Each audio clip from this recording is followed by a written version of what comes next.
xol feex mbégte ci bànneex njariñ yu dul jeex yóbbalu Baay Seex la ki Baay Seex la yóbbalu Baay Seex li Baay Seex yeewoo tey mooy tiis wu ànd ak mettit ak naqar da doon waaj ñaxtu tey 11h borom bi soppi ko dëj far mu naan bis pénc ci day waaj am ñi fi tànneef la mawti far ñu quarantaine sa njiitum réew ma xëy tàggeeti laati mbër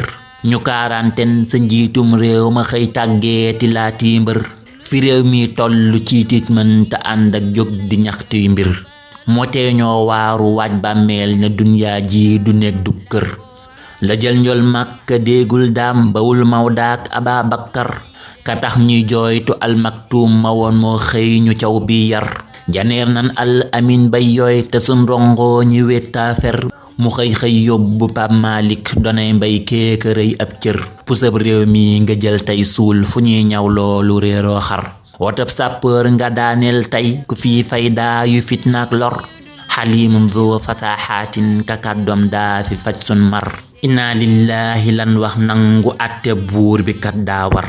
fa nuy xiqee mu daaneel sangu ba qur'aan la dëkkoo yër boroom noppeek woyof ak muñ ku baayoo daa rawuf ñam yar ku waxtaanam di foot ab xol di ful mbégtee ka sippiitër fu boole alxuraan yaak aaya yay jolleeti may yay bir segem sëñ Seexu Tijaan Sekk wan ginnaaw bañoo gi kër na ngeen waaj dee xamul kàngam du dégg jàmbaar du woy yambar cene ba siggi leen ndiggaal jullit day sant muñ tartar Sénégal siggi leen ndiggaal jullit day sant muñ tartar ma jàll leen ñaari tànneef yi te jàll leen werdu ak zikkar na yërmande yi borom beeg njéggal ak xéewal di seeni cër defal nuy may ci seen barke ndam ak wërsëg jub ak am wér